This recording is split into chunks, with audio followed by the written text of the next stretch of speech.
Bon après-midi, bonsoir à tous, selon où vous êtes.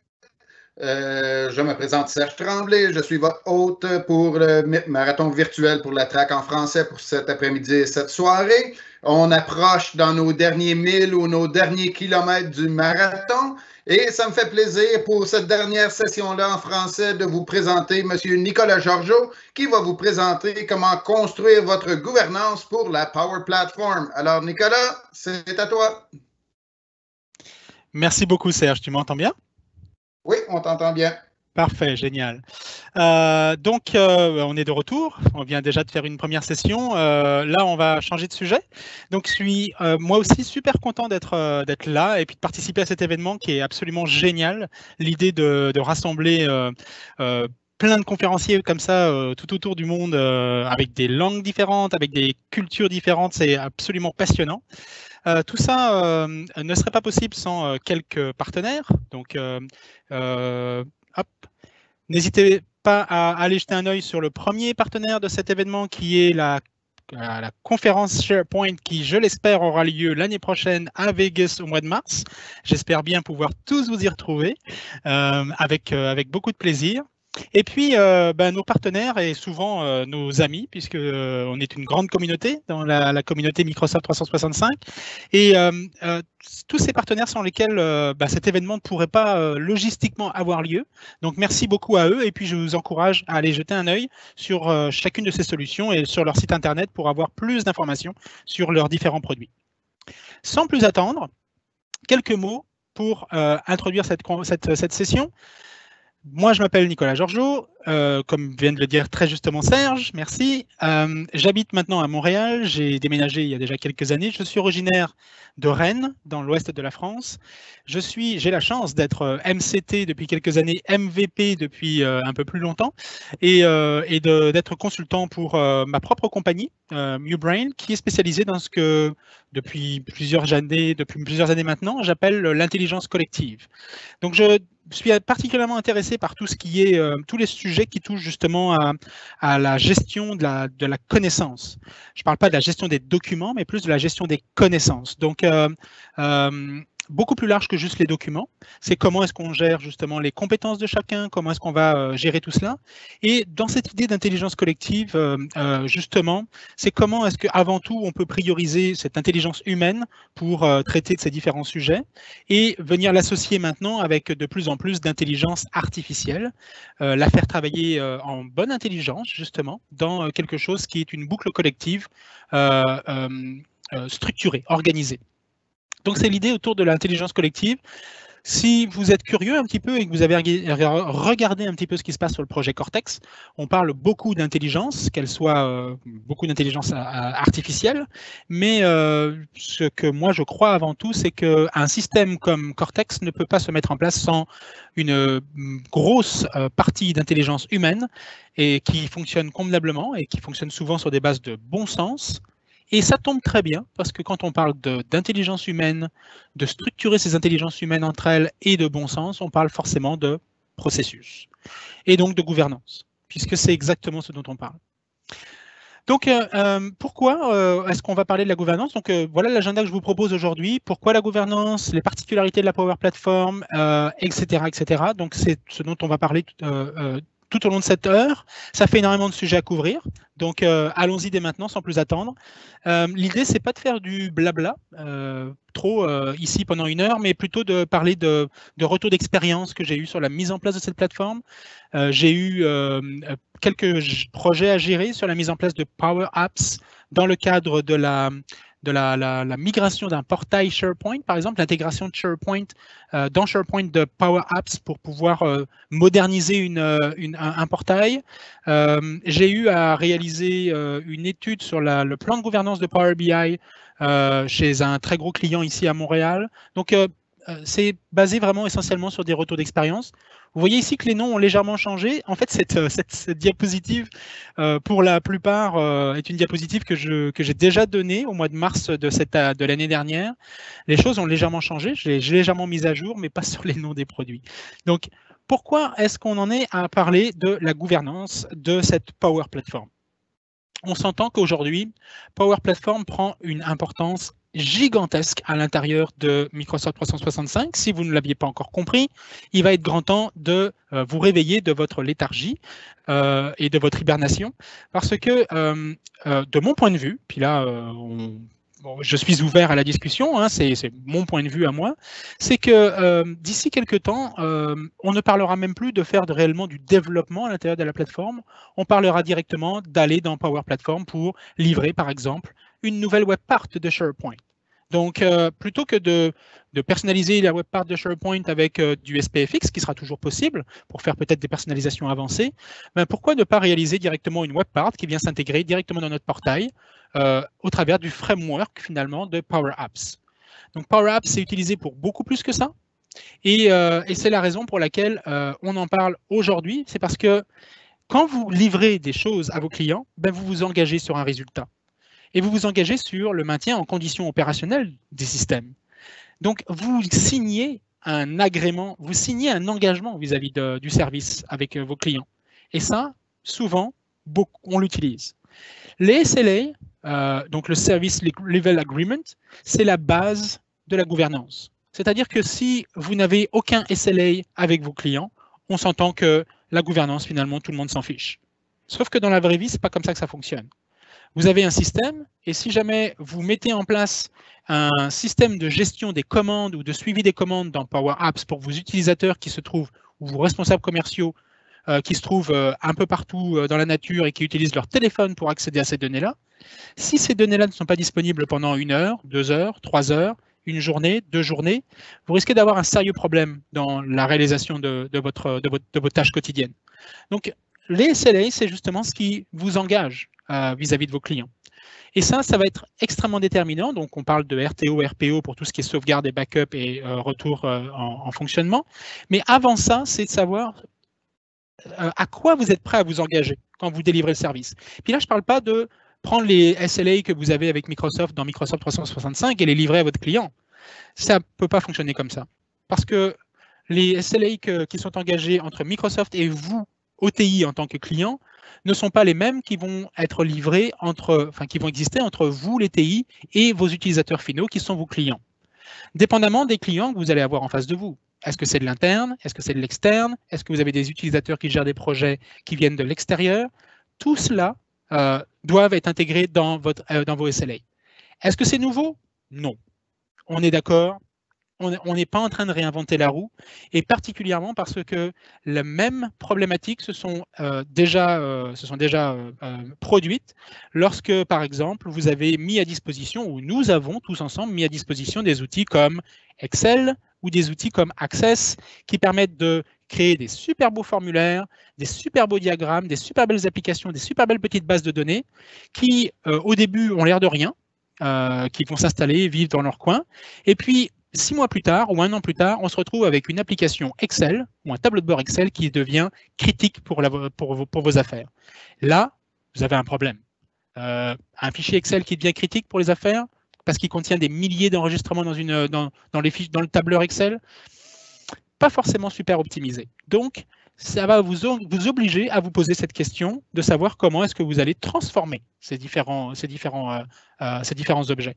Donc l'avantage avec Power Apps, c'est que plutôt que d'avoir un Access où on ne savait pas trop comment le faire évoluer ensuite, on s'apprenait à avoir une base SQL, migrer les données dans SQL, garder les formulaires d'Access pour pouvoir avoir un accès à la base, bref, tout ça c'était quand même bon, ça c'était possible, mais finalement, je compare souvent le Common Data Service et Power Platform à l'ancien Access, mais c'est un peu la même logique. Donc sur la partie, en tous les cas, application, c'est un peu la même logique dans ce qui concerne Power Apps. Mais on s'entend que Power Platform, c'est bien plus vaste que ça. On parle de 4 composants principaux aujourd'hui. Power Apps, Power Automate, Power BI, qui est complètement en dehors du scope, qui est complètement sur un autre environnement, qui ne rentre même pas aujourd'hui dans votre environnement Power Platform. Donc en termes de gestion, c'est quand même un peu compliqué. Et le dernier, qui pour l'instant peut-être ne vous est pas encore très familier, mais qui permet de mettre en place des bots, des chatbots, qui est Power Virtual Agent, et qui lui s'intègre automatiquement dans votre environnement Power Platform. Donc quand il s'agit de parler de Power Platform, autant parler tout de suite des sujets qui fâchent. On a subi en octobre dernier un changement majeur dans la gestion de la plateforme Power Platform. Avant, on avait une gestion avec P1, P2, puis c'est vrai que ce n'était pas toujours facile à comprendre. Aujourd'hui, ils ont changé et c'est toujours pas facile à comprendre. Donc, OK, ne soyez pas inquiets, tout va bien, ça vient pas c'est pas vous n'avez pas un problème de déficience mentale. C'est compliqué. Se retrouver dans le licensing aujourd'hui de toute la Power Platform, c'est un peu compliqué. Parce que justement, vous avez plusieurs composants et que ces composants n'ont pas tous été développés depuis le début dans la même plateforme. Par exemple, Power BI a un développement spécifique qui est complètement en dehors de la Power Platform. Est-ce qu'il va un jour rentrer dans la plateforme Power Platform, dans l'environnement Power Platform? Possible, grandement possible. Mais aujourd'hui, en tous les cas, il est considéré complètement en dehors de la Power Platform. Il n'utilise pas le stockage de Power Platform, ou il peut l'utiliser si jamais vous consommez le CDS, mais ça, c'est un choix que vous faites dans vos développements. Donc, au terme de licensing, aujourd'hui, globalement, ce qu'il faut retenir, c'est qu'il y a 2 modes de licence. Ce qui est intéressant dans ce nouveau mode de licence, c'est qu'on ne parle plus de licence obligatoire pour les administrateurs. Auparavant, on avait un B2 minimum dès qu'il s'agissait d'accéder à l'interface d'administration et de créer des environnements. Donc ça, c'était un peu compliqué parce que ça nécessitait déjà un $50 à chaque fois. C'était à peu près $50 canadiens par mois, par utilisateur qui avait un P2. Donc pour pouvoir créer et gérer ces environnements, ça prenait nécessairement un P2. Et puis, vous n'avez plus besoin de ces licences-là vous avez juste besoin du rôle maintenant, du rôle dans l'administration de Microsoft 365. Ensuite, quand il s'agit des licences, il y a quelque chose de relativement intéressant qui est la licence développeur. Il faut savoir que quand vous allez sur la page powerappsmicrosoft.com pricing, quand vous allez vraiment sur cette page-là, et que vous descendez tout en bas de la page, vous allez trouver des carrés. Et sur le dernier carré, il y a trois rectangles qui sont dans un bandeau. Sur le rectangle qui est tout à fait à droite, vous allez trouver l'environnement de communautaire, donc le Community Edition de Power Apps.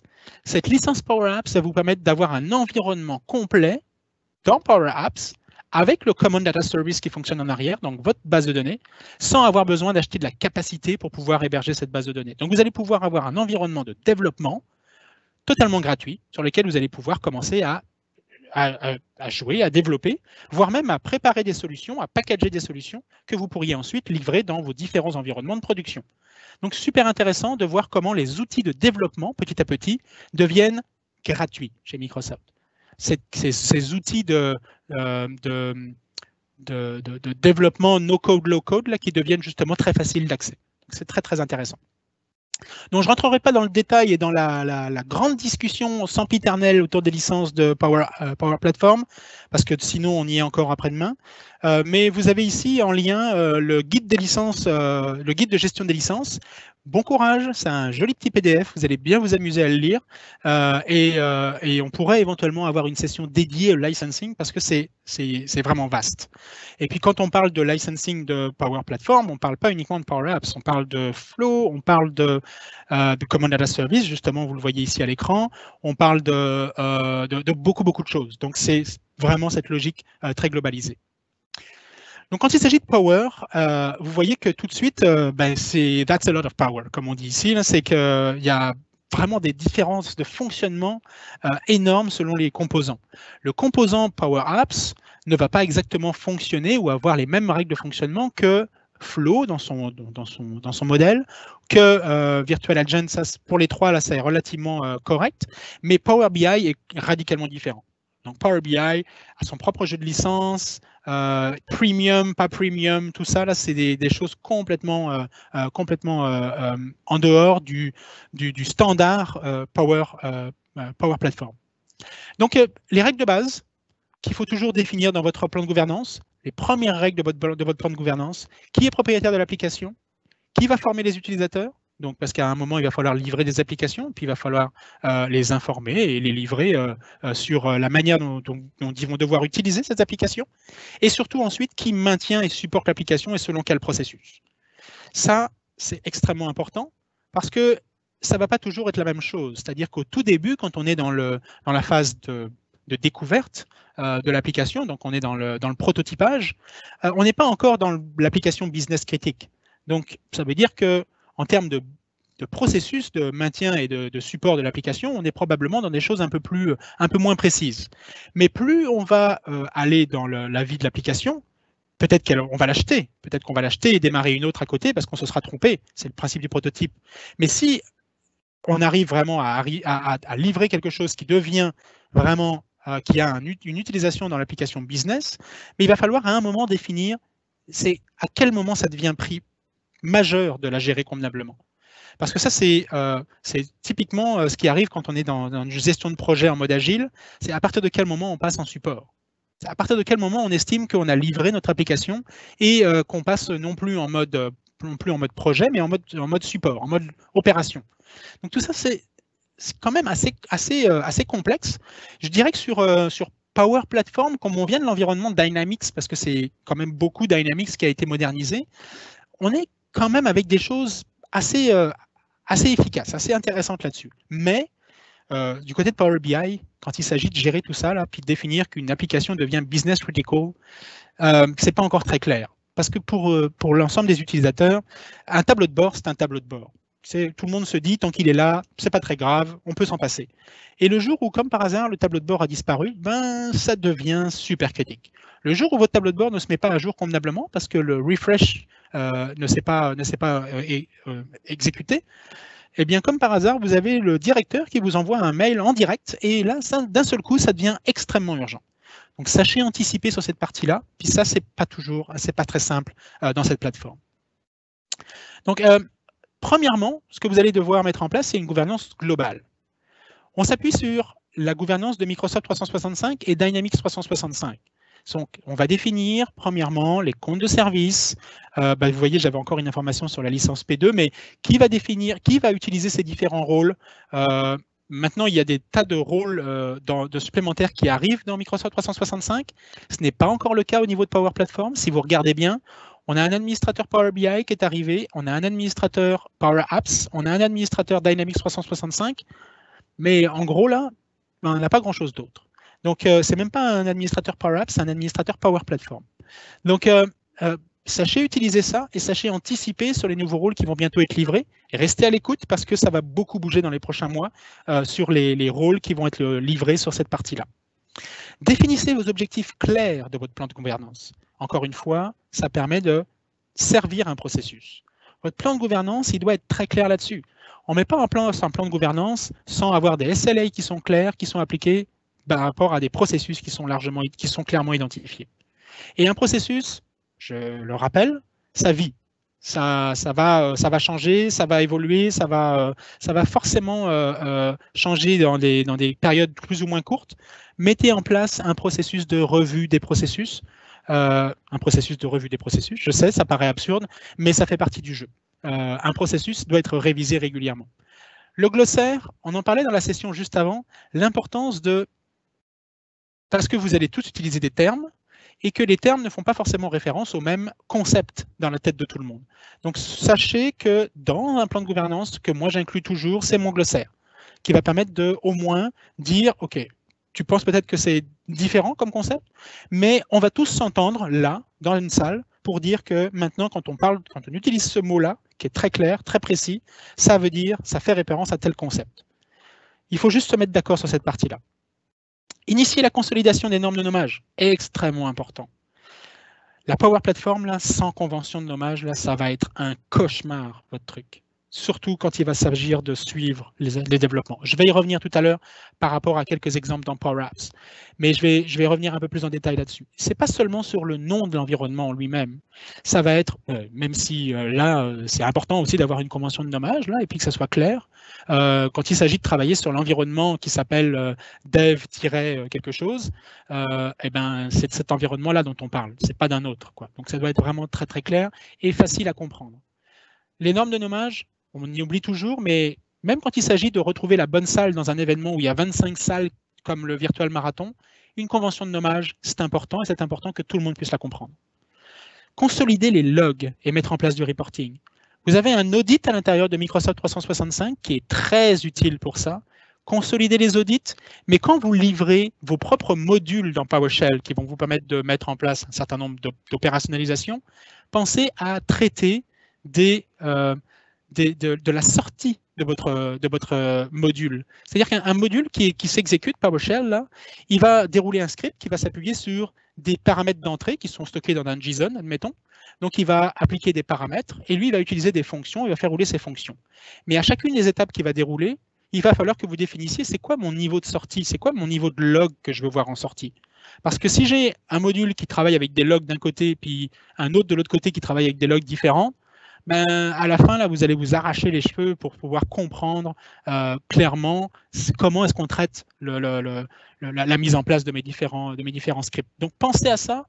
Ça a l'air de rien, mais ça prend pas longtemps. Mettre en place, encore une fois, dans une salle, se mettre d'accord sur qu'est-ce qu'on veut voir dans notre log et c'est quoi le format de base qu'on veut voir dans nos logs. Je ne parle pas de l'unifier complètement, mais je parle au moins de se mettre d'accord sur les 5 ou 6 ou 10 métadonnées qui sont les plus importantes dans mon rapport d'exécution de mes logs. Et puis, décrire le processus de livraison, ça a l'air de rien là encore, mais on va le voir tout à l'heure. Power Platform, ça permet de gérer justement des environnements.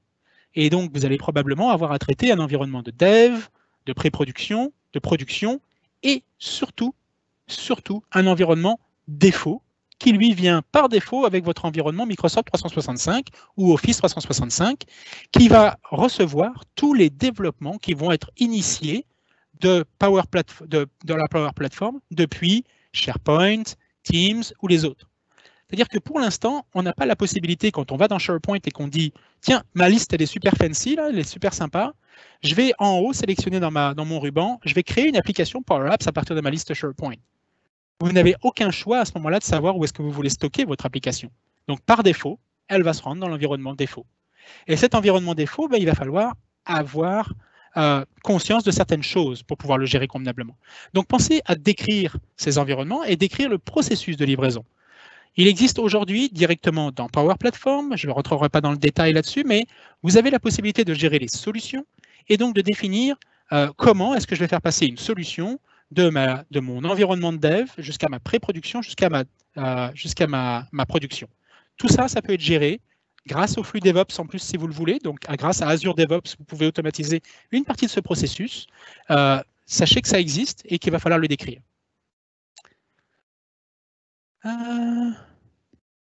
Juste un petit exemple, les différents environnements. Donc là, je peux vous le montrer directement dans mon environnement. Ça permettra de passer sur quelques slides et de changer quelques écrans, pardon, et de changer des slides. Donc ici, je me suis connecté sur admin.powerplatform.microsoft.com, qui est l'interface d'administration de la Power Platform.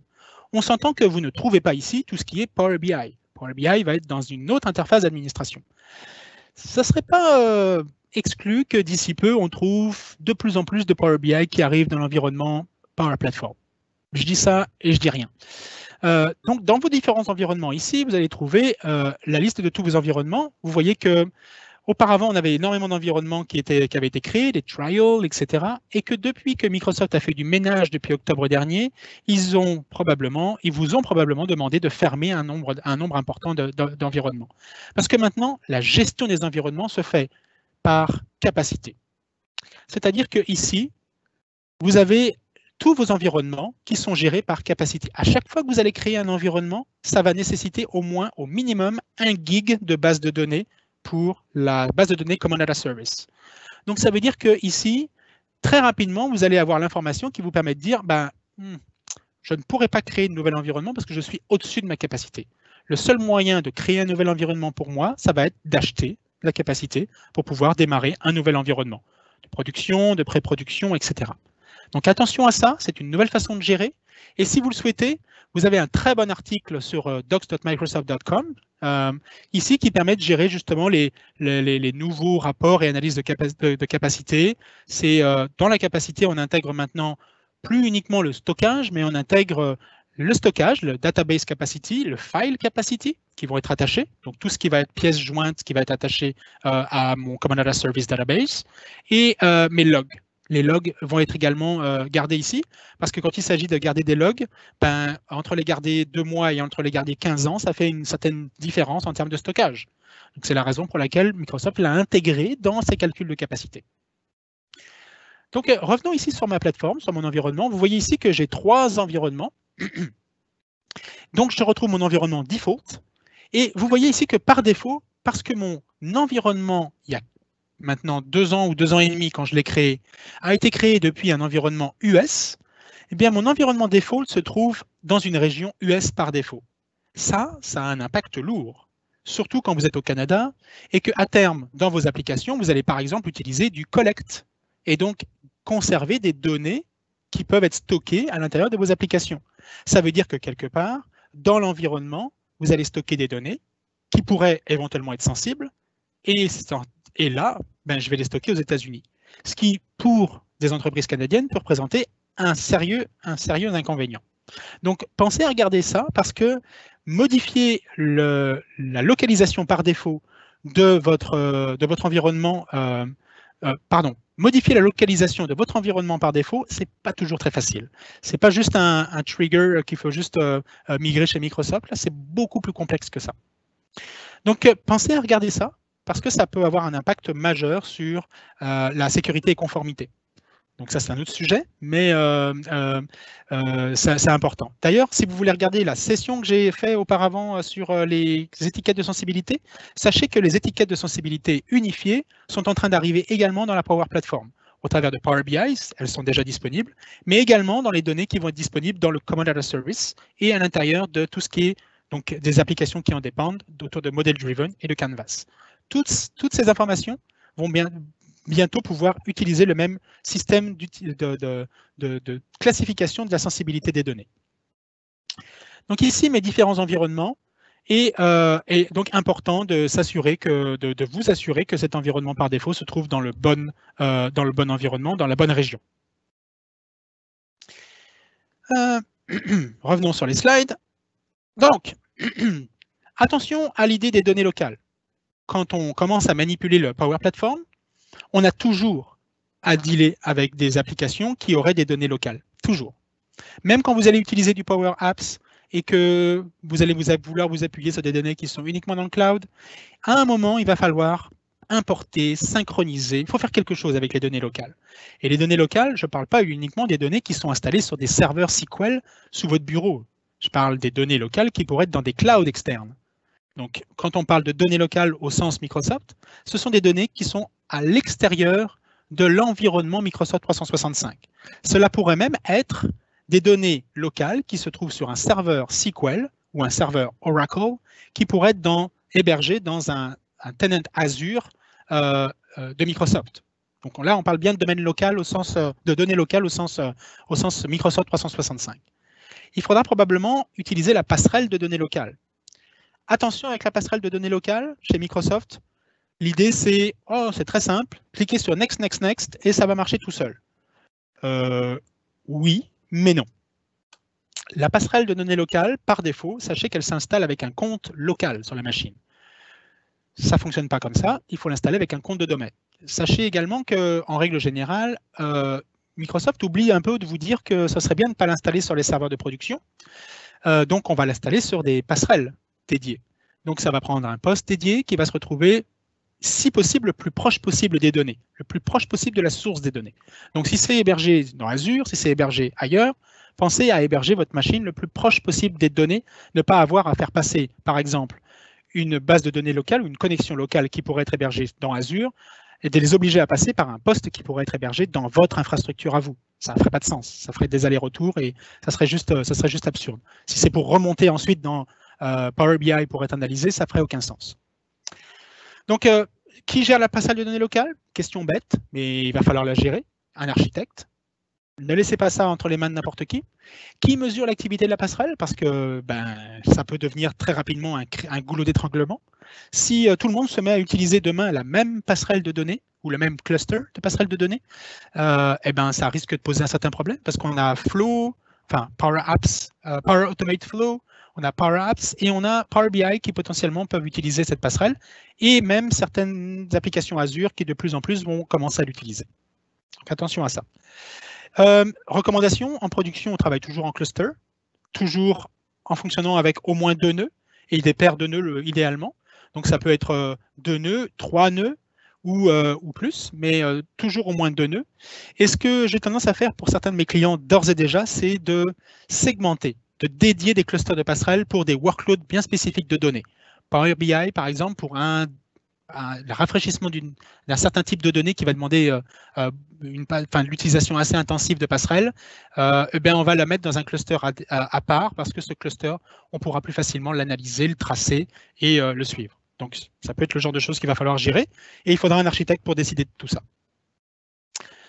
Les axes de la gouvernance, bon ça c'était une slide vraiment, là on est dans le market, là c'est bien sûr il faut intégrer tout le monde. Hein, la gouvernance c'est pas juste des technologies et des process, mais il y a aussi beaucoup de l'humain là-dedans, donc il ne faut pas l'oublier. Puis quand on parle d'humain, il va falloir le former l'humain.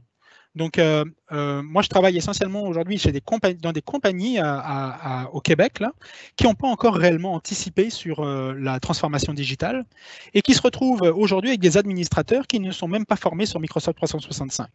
Donc ils sont encore formés sur Exchange, ils doivent former du Exchange, ils doivent utiliser et mettre en place du Exchange hybride et ils sont juste formés à Exchange. Donc ils savent faire fonctionner Exchange, il n'y a pas de problème, mais quand il s'agit de faire fonctionner Microsoft 365 et la messagerie dans Microsoft 365, comment dire, il manque quelques informations là, et pas mal de formations.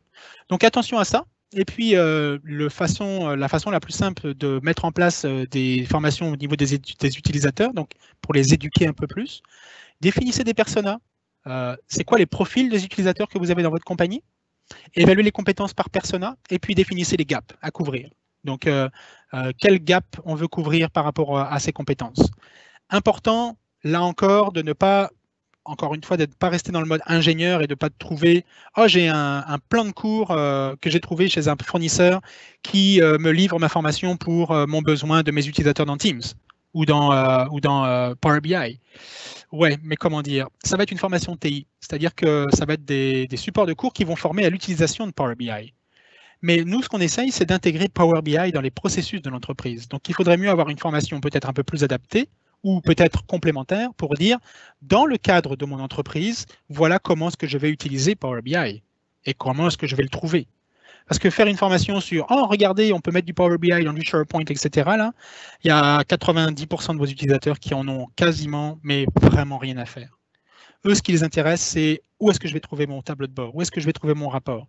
Je veux le partager, l'envoyer par mail à quelqu'un. Comment est-ce que je fais?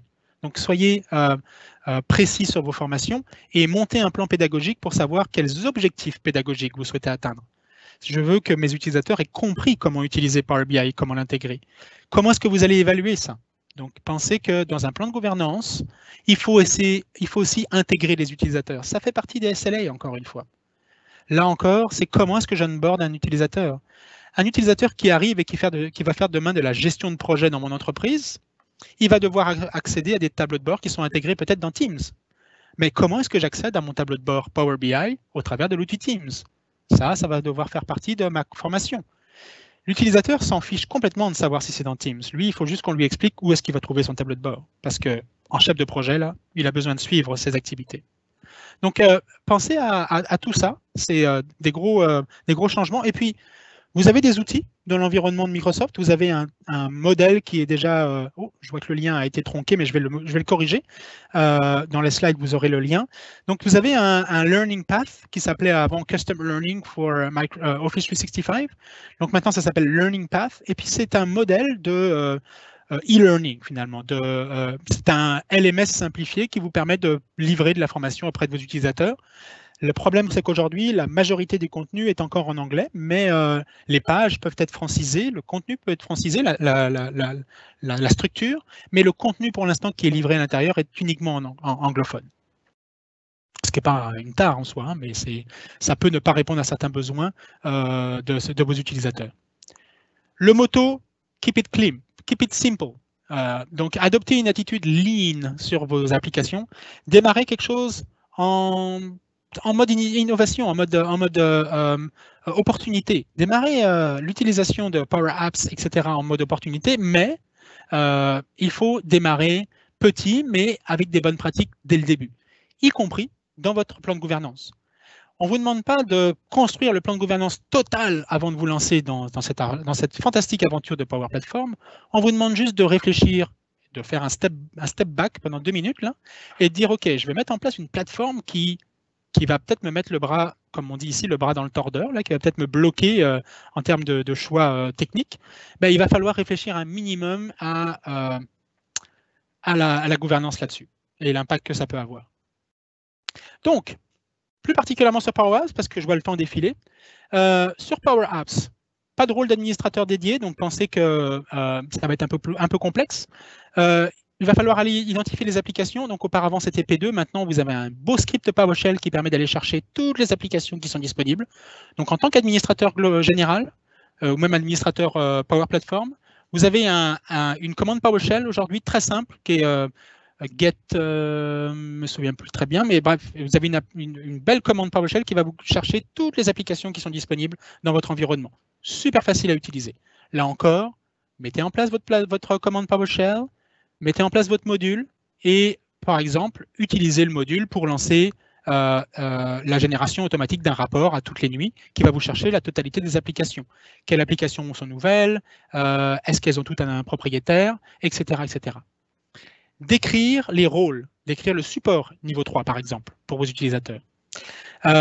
Désigner un product owner. Ça, c'est quelque chose qui n'est pas encore suffisamment ancré dans les gens qui utilisent, chez les gens qui utilisent Power Apps. Power Apps, souvent, c'est quelqu'un un peu plus avancé que les autres qui va cliquer sur le bouton Power Apps, qui va démarrer l'application, mais sans le savoir, lui, il devient d'un seul coup le product owner. Donc, il va falloir, au moment où cette application va devenir critique, redéfinir et peut-être désigner plus clairement qui est le product owner, qui décrit à quel moment il va falloir développer une nouvelle version de cette application, peut-être, ou une nouvelle fonctionnalité qui va venir s'ajouter dans l'application.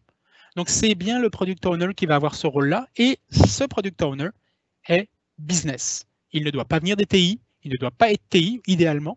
Ça doit vraiment être quelqu'un qui vient de la partie business. Le compte de service est propriétaire de l'application, définir les engagements de service et publier les conventions de nommage.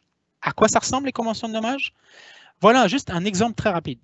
Dans une application Power Apps, là, si j'en ouvre une pour vrai là, dans mon navigateur, une application Power Apps, je vais en trouver une ici. Donc, ça ressemble globalement à ça. Donc, vous avez dans votre arborescence ici tout un tas de trucs avec des underscore 1, underscore 2, des titres qui n'ont pas rapport, etc. C'est très difficile de s'y retrouver dans la logique des objets. Si je remonte ici et je vous montre la différence avec un nommage que j'ai mis en place ici, donc une convention de nommage, ben je sais par exemple que mon objet ici, qui est une image, qui est la dernière information qui apparaît ici, IMG, ben elle a un nom, cette image, et elle dépend ici directement d'un écran ou d'un objet, qui est la galerie, la feed galerie qui dépend de mon écran d'accueil. Cette façon de hiérarchiser les informations à l'intérieur de Power Apps va vous permettre d'avoir quelque chose de plus clair, plus compréhensible et surtout de plus maintenable. Sachez qu'une application Power Apps, comme un flow Power Automate, ça suit un processus. Et encore une fois, ce processus, il va s'adapter à votre entreprise. Donc, il va probablement devoir être revu peut-être dans 1 an, 6 mois, 2 mois. Et la personne qui va devoir le revoir dans 1 mois, 1 an, 6 mois ou 5 ans, ne sera pas forcément la personne qui aura créé l'application. Donc, il faut avoir le maximum d'éléments pour pouvoir l'aider. Ça passe par la normalisation, donc la convention de nommage, et ça passe essentiellement par la documentation. On a oublié là que Citizen Developer, ça ne veut pas dire open bar et on fait n'importe quoi et puis c'est n'importe quoi. Non, non. Un Citizen Developer, il y a encore le terme developer dedans, et un developer, ça a des bonnes pratiques. Et la documentation fait partie de ces bonnes pratiques. Donc, pensez à ça. Donc, je reviens dans mes slides ici pour aller un peu plus vite. Donc, pensez à cette convention de nommage et pensez à la publier. Vous voyez ici à droite, j'ai un exemple. Donc, j'ai défini ici mes Power Apps avec mes objets, le nom des écrans, le nom des objets, je définis ma convention, je définis mes types d'objets et quelle convention je vais utiliser pour une image, pour une combo box, pour un bouton, etc., etc. Donc, ça paraît absurde, mais moi, en tous les cas, ça me permet de gagner aujourd'hui en efficacité et d'assurer que quelqu'un va pouvoir prendre le relais sur un développement que j'aurais pu initier ou que quelqu'un aurait pu initier dans l'équipe. Parlons de Flow. Donc, Power Automate Flow, là non plus, pas de rôle d'administrateur dédié. Identifier les flows grâce à P2, là encore, il n'y a plus de P2, mais vous avez une commande PowerShell qui permet d'avoir, là encore, accès à la totalité des flux qui ont été publiés. Là encore, décrire le support. Qu'est-ce qui se passe le jour où j'ai un problème avec mon flux? Flux, là, c'est typique. Tant que tout va bien, tant que ça marche, il n'y a personne qui se pose de questions là. Mais le jour où ça ne marche plus, on se rend compte que c'était devenu business critique et c'est la panique. On ne sait même plus comment ça marche. La personne qui a développé ou qui a mis ça en place, elle est plus là. Et puis, c'est le bazar. Donc, attention à ça.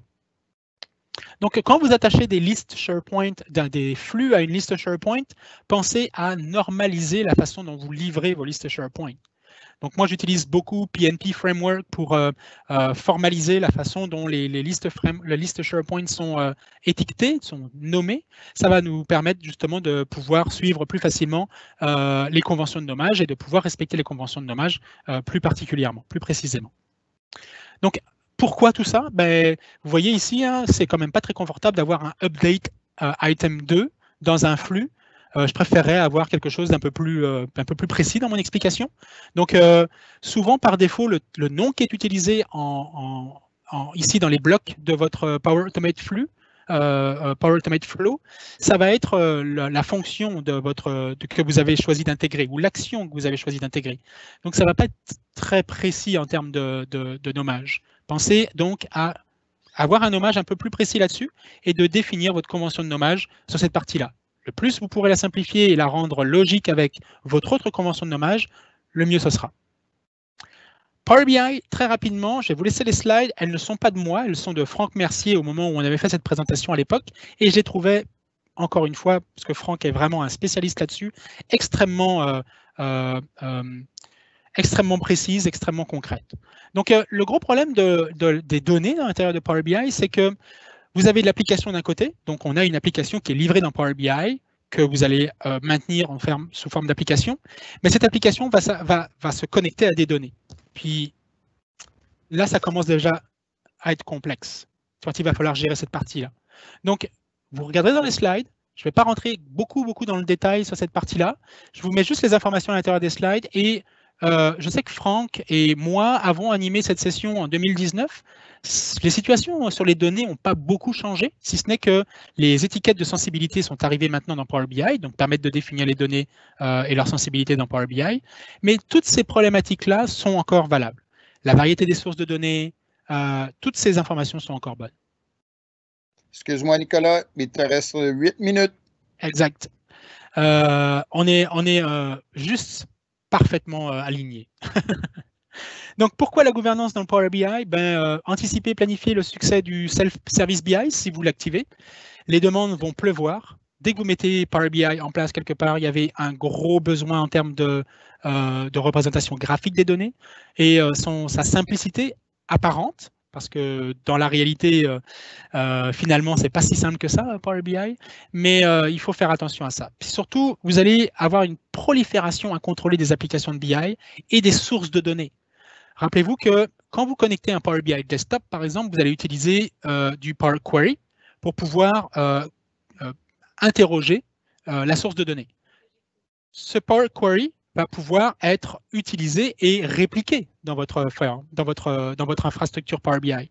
Donc, mettre en place un catalogue de sources de données et peut-être de catalogue de scripts Power Query qui pourrait être disponible et qui pourrait vous permettre de faciliter l'accès aux sources de données, ça peut être très, très intéressant. Mais vous voyez là qu'on touche à un sujet qui est vraiment très, très particulier sur Power BI, mais que vous pourriez retrouver dès lors où vous avez besoin d'intégrer des données à l'intérieur de Canvas Application ou à l'intérieur du Common Data Service Database pour les consommer au travers du Model Driven.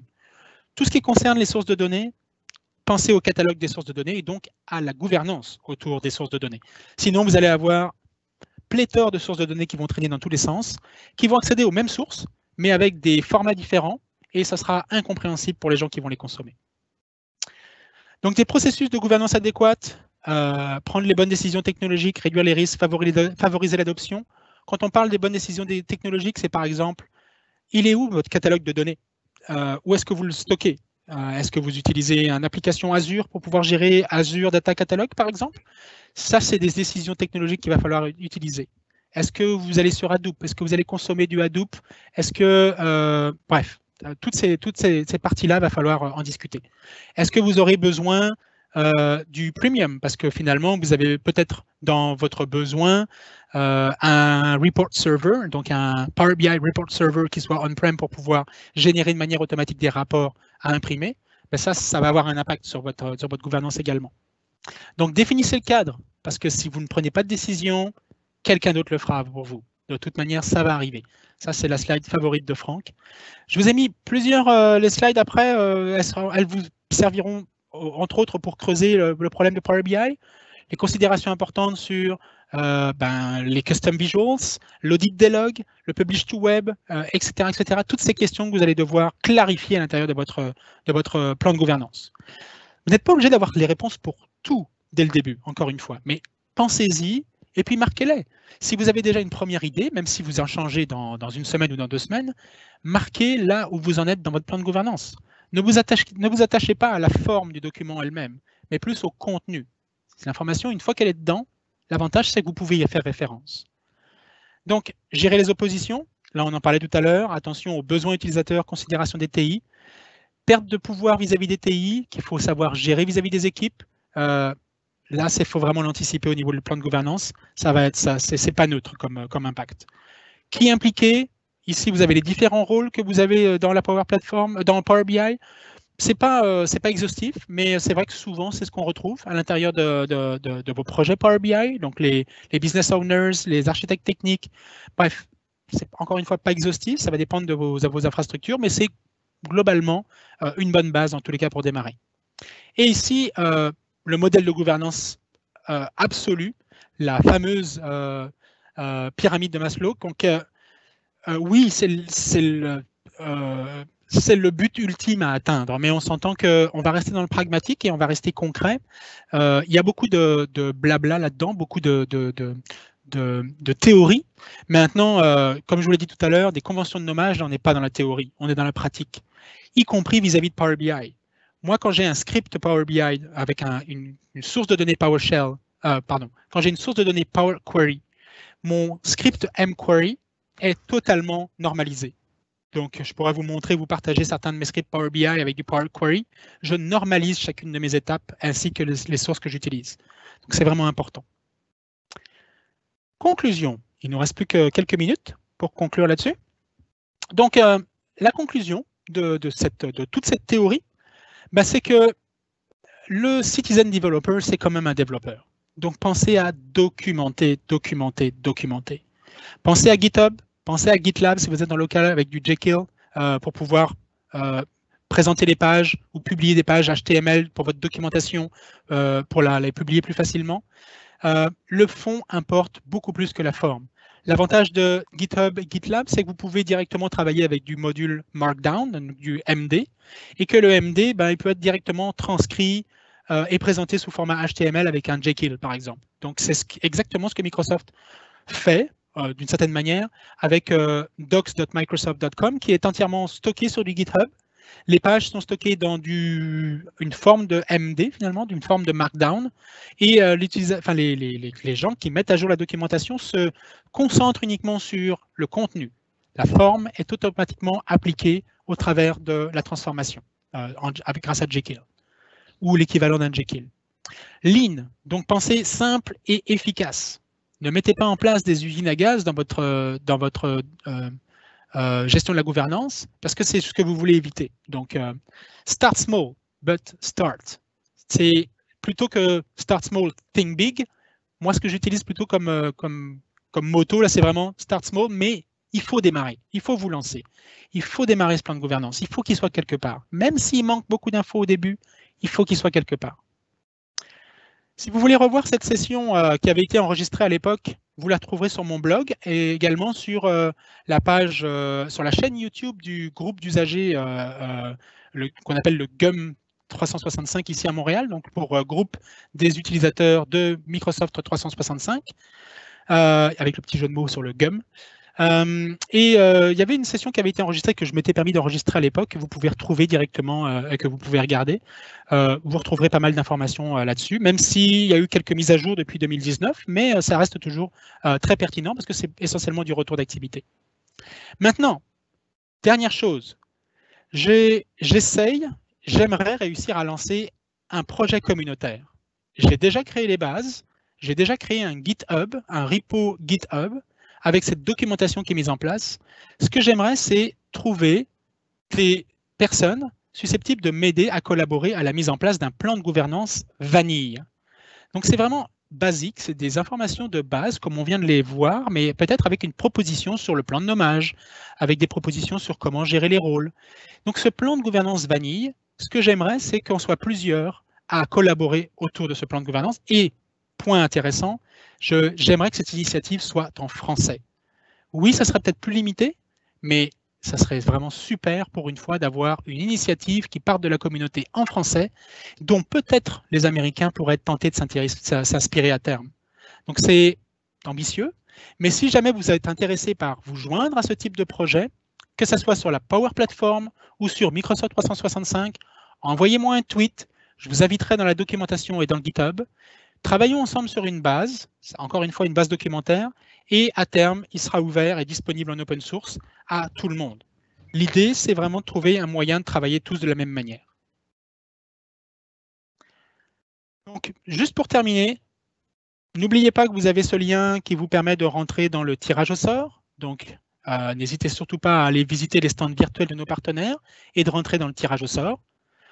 Merci de nous avoir rejoints parce que vous nous soutenez et vous soutenez l'opération du collaboration, de Virtual Marathon, et donc qui, lui, s'est engagé à remettre 10% des fonds des sponsors à des associations dans le cadre du Covid-19. Donc, c'est de la Covid-19. C'est quand même très intéressant. Merci de nous avoir rejoints et il me reste quelques minutes si jamais vous avez des questions. Merci beaucoup, Nicolas. J'ai regardé dans les questions, il n'y a aucune question, donc c'était très clair. Encore une fois, super belle session, beaucoup belle initiative pour le plan de gouvernance aussi.